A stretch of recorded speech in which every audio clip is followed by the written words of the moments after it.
पिछले कुछ दिनों से बांग्लादेश से जो तस्वीरें और वीडियो सामने आ रहे हैं वो किसी भी संवेदनशील इंसान को अंदर तक झकझोर देने वाले हैं। एक ऐसा देश जिसे कभी भारत ने अपने खून और बलिदान से आजादी दिलाई थी, आज वही देश अस्थिरता, हिंसा और नफरत की आग में जलता हुआ दिखाई दे रहा है। सबसे चौंकाने वाली बात यह है कि ये सब कुछ उस समय हो रहा है जब बांग्लादेश की राजनीति में एक बड़ा भूचाल आ चुका है। अचानक खबर आती है कि बांग्लादेश की प्रधानमंत्री शेख हसीना ने पद छोड़ दिया है और देश से बाहर चली गई है। मिलिट्री के बयान सामने आते हैं, सत्ता का संतुलन टूटता है और पूरे देश में एक तरह का पावर वैक्यूम बन जाता है। जब भी किसी देश में सत्ता का खालीपन आता है तो सबसे पहले सिर उठाते हैं कट्टरपंथी और हिंसक तत्व। बांग्लादेश में भी कुछ ऐसा ही देखने को मिल रहा है। सबसे ज्यादा असर पड़ा है वहां की अल्पसंख्यक हिंदू आबादी पर। जो हिंदू परिवार दशकों से शांति के साथ बांग्लादेश में रह रहे थे, आज वही लोग अपने ही घरों में डर के साए में जीने को मजबूर हैं। मंदिरों को निशाना बनाया जा रहा है, मूर्तियां तोड़ी जा रही हैं, घरों में आग लगाई जा रही है, महिलाओं का अपमान हो रहा है और आम लोग अपनी जान बचाने के लिए इधर उधर भागते नजर आ रहे हैं। सोशल मीडिया पर जो वीडियो सामने आए हैं वो बेहद दर्दनाक है। कई लोग सड़कों पर पीटे जा रहे हैं, कहीं घरों को लूटा जा रहा है और कहीं पूरे परिवार पलायन करने को मजबूर है। सवाल यह है कि अचानक बांग्लादेश में ये सब क्यों हो रहा है? क्या ये सिर्फ आंतरिक राजनीति का नतीजा है या इसके पीछे कोई बड़ी अंतर्राष्ट्रीय चाल भी छुपी हुई है? इसी दौरान एक और चीज साफ दिखाई देती है, बांग्लादेश में भारत विरोधी भावनाओं का तेजी से उभरना। कुछ इलाकों में भारत के खिलाफ नारे लगाए जा रहे हैं, भारतीय झंडे जलाए जा रहे हैं और भारत को दुश्मन की तरह पेश किया जा रहा है। ये वही भारत है जिसने 1971 में लाखों शरणार्थियों को जगह दी, अपनी सेना भेजी और बांग्लादेश को जन्म दिलाने में निर्णायक भूमिका निभाई। तो सवाल उठता है, आखिर भारत को अब क्या करना चाहिए? क्या भारत सिर्फ तमाशा देखता रहे या फिर अपनी सुरक्षा और रणनीतिक हितों को ध्यान में रखते हुए ठोस कदम उठाने चाहिए? क्योंकि सच्चाई यह है कि बांग्लादेश अब पहले जैसा स्थिर देश नहीं रहा। वहां कट्टरपंथी संगठनों का प्रभाव बढ़ रहा है और इससे भी ज्यादा चिंता की बात यह है कि इन तत्वों को बाहरी ताकतों का समर्थन मिल रहा है। खासकर चीन की भूमिका पर सवाल उठने लगे हैं। माना जा रहा है कि चीन न केवल डिप्लोमेटिक सपोर्ट दे रहा है बल्कि हथियारों और इंफ्रास्ट्रक्चर के जरिए भी इन ग्रुप्स को मजबूत कर रहा है। ऐसे में भारत के लिए सबसे बड़ा खतरा उसकी भौगोलिक कमजोरी बन जाती है और यही हमें ले जाती है भारत के सबसे संवेदनशील इलाके की तरफ, जिसे हम सिलीगुड़ी कॉरिडोर या आम भाषा में चिकन नेक कहते हैं। अब जरा समझते हैं कि ये चिकन नेक आखिर है क्या और क्यों इसे भारत की सबसे बड़ी रणनीतिक कमजोरी माना जाता है। 1947 के विभाजन के बाद भारत के नक्शे में एक अजीब सा आकार बन गया। भारत का मुख्य हिस्सा और उसके 7 उत्तर पूर्वी राज्य असम, मेघालय, त्रिपुरा, मिजोरम, मणिपुर, नागालैंड और अरुणाचल प्रदेश आपस में एक बहुत ही पतली जमीन की पट्टी से जुड़े हुए हैं। इस पट्टी की चौड़ाई कुछ जगहों पर सिर्फ 22 किलोमीटर रह जाती है, जबकि इसकी लंबाई लगभग 200 किलोमीटर है। एक तरफ बांग्लादेश है, दूसरी तरफ नेपाल, पास में भूटान और थोड़ा आगे चीन। यही वो इलाका है जिसे सिलीगुड़ी कॉरिडोर कहा जाता है। भारत की पूरी नॉर्थ ईस्ट सप्लाई इसी एक पतली पट्टी पर निर्भर है। सड़कें हो, रेलवे लाइन हो या मिलिट्री सप्लाई, सब कुछ इसी रास्ते से जाता है। अब जरा सोचिए, अगर किसी वजह से ये कॉरिडोर कुछ दिनों के लिए भी ब्लॉक हो जाए तो क्या होगा? पूरा नॉर्थ ईस्ट भारत से कट जाएगा और अगर युद्ध जैसी स्थिति में दुश्मन ने इस इलाके पर कब्जा कर लिया तो भारत अपने 7 राज्यों को खो सकता है। यही वजह है कि इसे भारत की सबसे बड़ी भौगोलिक कमजोरी कहा जाता है। चीन पहले से ही इस इलाके के पास चुंबी वैली में सड़कें, एयर स्ट्रिप्स और मिलिट्री इंफ्रास्ट्रक्चर बना चुका है। इसके अलावा अतीत में उल्फा और एनडीएफबी जैसे आतंकी संगठनों ने भी इस क्षेत्र का इस्तेमाल छिपने और हथियारों की तस्करी के लिए किया है। लेकिन अब स्थिति बदल रही है। भारत अब सिर्फ बचाव की नीति पर नहीं है, अब भारत इस कमजोरी को ताकत में बदलने की तैयारी कर रहा है। चिकन नेक को टाइगर पॉज में बदलने की रणनीति पर काम चल रहा है और यही से शुरू होती है भारत की नई स्ट्रैटेजी, जिसके बारे में हम आगे विस्तार से बात करेंगे। अब जब हमने ये समझ लिया कि सिलीगुड़ी कॉरिडोर भारत के लिए कितना संवेदनशील और रणनीतिक रूप से अहम इलाका है, तो अगला सवाल ये बनता है कि भारत इस खतरे से निपटने के लिए आखिर कर क्या रहा है। क्योंकि सिर्फ खतरे को पहचान लेना काफी नहीं होता, असली ताकत तब दिखती है जब उस खतरे का ठोस जवाब तैयार किया जाए। और यही काम भारत पिछले कुछ महीनों से बहुत चुपचाप लेकिन बेहद गंभीर तरीके से कर रहा है। भारत ने अब सिलीगुड़ी कॉरिडोर को केवल एक डिफेंसिव जोन की तरह देखना बंद कर दिया है। अब इसे एक ऐसे इलाके के रूप में देखा जा रहा है जहां से जरूरत पड़ने पर आक्रामक कार्रवाई भी की जा सके। इसी सोच के तहत भारत ने इस पूरे क्षेत्र के चारों तरफ नए मिलिट्री बेस बनाने शुरू किए हैं। इसे एक शब्द में समझें तो इसे कहा जा सकता है ring fencing of north east. सबसे पहला मिलिट्री बेस बनाया गया है बिहार के किशनगंज इलाके में। ये बेस सिलीगुड़ी कॉरिडोर के पश्चिमी हिस्से की सुरक्षा करता है। ये इलाका इसलिए अहम है क्योंकि यहाँ से किसी भी तरह की घुसपैठ या मूवमेंट को रोका जा सकता है, चाहे वो बांग्लादेश की तरफ से हो या किसी और दिशा से। ये बेस सिर्फ चौकी नहीं है बल्कि एक full fledge forward deployment zone है। दूसरा मिलिट्री बेस बनाया गया है पश्चिम बंगाल के चोपड़ा इलाके में, जो सिलीगुड़ी कॉरिडोर के बिल्कुल पास स्थित है। ये बेस सीधे तौर पर चिकन नेक की सुरक्षा की रीढ़ माना जा रहा है। यहाँ से न केवल निगरानी रखी जा सकती है बल्कि जरूरत पड़ने पर तुरंत जवाबी कार्रवाई भी की जा सकती है। ये बेस इस बात का संकेत है कि भारत अब सिर्फ रिएक्ट नहीं करेगा बल्कि प्रोएक्टिव होकर काम करेगा। तीसरा बेस असम के बामुनी इलाके में बनाया गया है, जो धुबरी के पास स्थित है। ये बेस खास तौर पर बांग्लादेश के लल्मोनिरहाट इलाके पर नजर रखता है। ये वही क्षेत्र है जिसे रणनीतिक रूप से बेहद संवेदनशील माना जाता है। यहाँ से बांग्लादेश की गतिविधियों पर सीधी निगरानी रखी जा सकती है, चाहे वो मिलिट्री मूवमेंट हो या किसी तरह की आतंकी गतिविधि। अब यहाँ तक की तैयारी भी अपने आप में बड़ी थी। लेकिन जो सबसे अहम और चौंकाने वाली खबर सामने आई है वो है चौथे मिलिट्री बेस की योजना। ये बेस मिजोरम में पारवा गांव के पास बनाया जा रहा है। ये इलाका बांग्लादेश बॉर्डर के बेहद करीब है और स्ट्रैटेजिक पॉइंट ऑफ व्यू से बेहद महत्वपूर्ण है। इसका मतलब साफ है, भारत अब सिर्फ सिलीगुड़ी कॉरिडोर तक सीमित नहीं रहना चाहता बल्कि बांग्लादेश के पूरे पूर्वी मोर्चे को कवर करना चाहता है। इन चारों मिलिट्री बेस का उद्देश्य सिर्फ सुरक्षा नहीं है। इन्हें इस तरह डिजाइन किया गया है कि जरूरत पड़ने पर ये बेस भारत को ऑफेंसिव एडवांटेज भी दे सके। यानी अगर हालात बिगड़ते हैं तो भारत के पास सिर्फ बचाव का नहीं बल्कि जवाबी हमला करने का भी पूरा प्लान मौजूद है। इसी के साथ साथ बॉर्डर सिक्योरिटी फोर्स यानी बीएसएफ भी अपनी तैयारियों में तेजी ला रही है। मिजोरम बांग्लादेश बॉर्डर पर करीब 85 नए मॉडर्न बॉर्डर आउटपोस्ट बनाए जा रहे हैं। ये आउटपोस्ट पुराने जमाने की चौकियां नहीं है। इनमें blast proof bunker, drone operation room, counter drone system, infrared camera, underground shelter और एडवांस सर्विलांस टेक्नोलॉजी शामिल है। इन तैयारियों का साफ मतलब है कि भारत अब किसी भी तरह की घुसपैठ, आतंकवादी मूवमेंट या मिलिट्री एडवेंचर को बिल्कुल भी बर्दाश्त नहीं करेगा। चाहे खतरा सीधे बांग्लादेश की आर्मी से आए या किसी नॉन स्टेट एक्टर के जरिए, भारत पूरी तरह तैयार है। अब यहाँ एक और दिलचस्प पहलू सामने आता है। जैसे भारत का सिलीगुड़ी कॉरिडोर एक कमजोरी माना जाता है, वैसे ही बांग्लादेश के पास भी अपनी कुछ भौगोलिक कमजोरियां हैं और किसी भी युद्ध या टकराव की स्थिति में इन्हीं कमजोरियों को निशाना बनाया जाता है। बांग्लादेश के दो ऐसे इलाके हैं जिन्हें उसके अपने चिकन नेक कहा जा सकता है। पहला है रंगपुर डिवीजन, जिसकी चौड़ाई करीब 80 किलोमीटर है।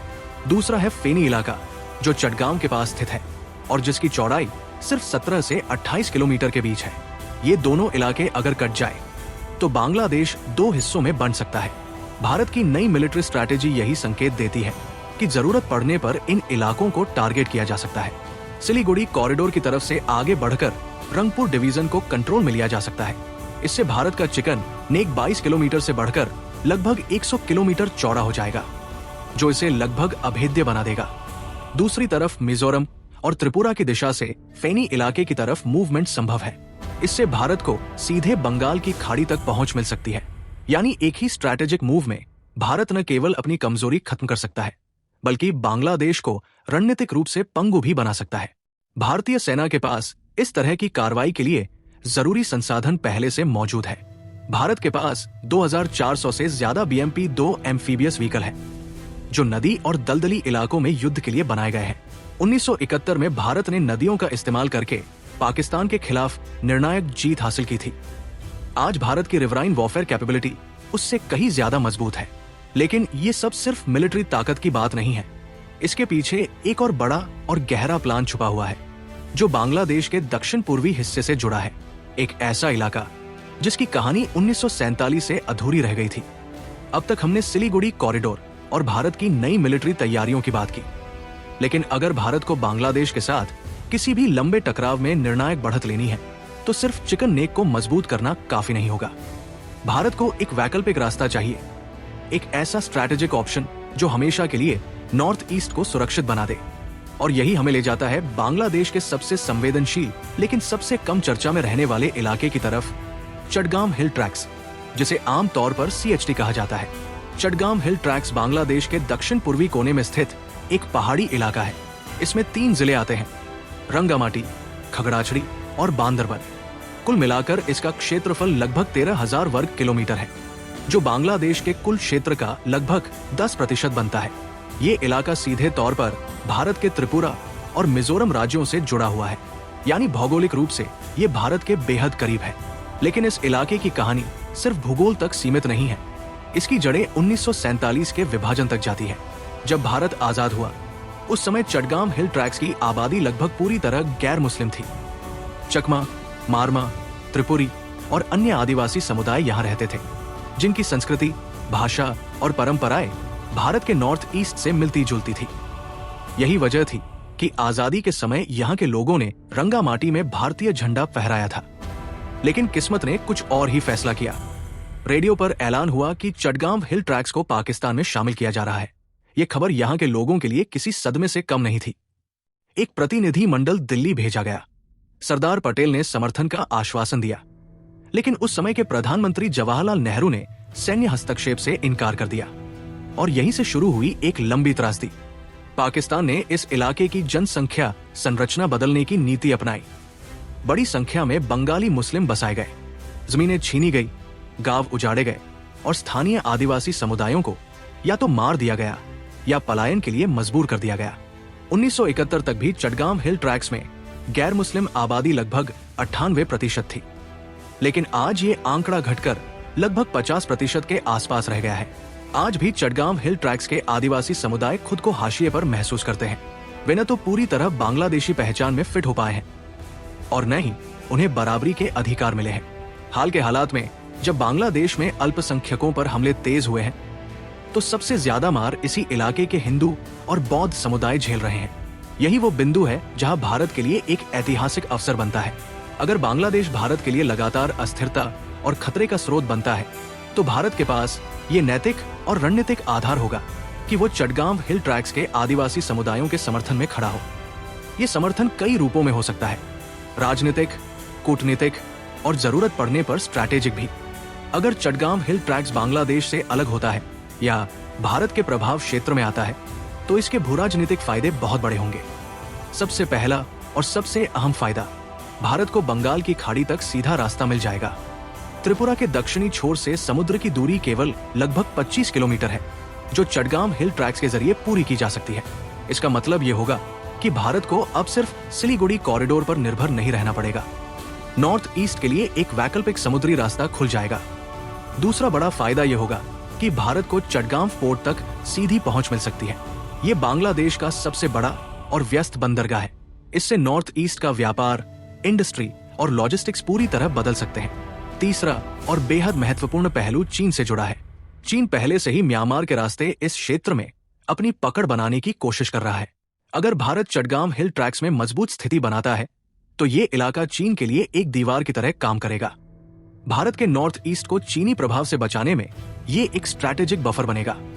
इसके अलावा इस क्षेत्र के प्राकृतिक संसाधन भी कम नहीं है।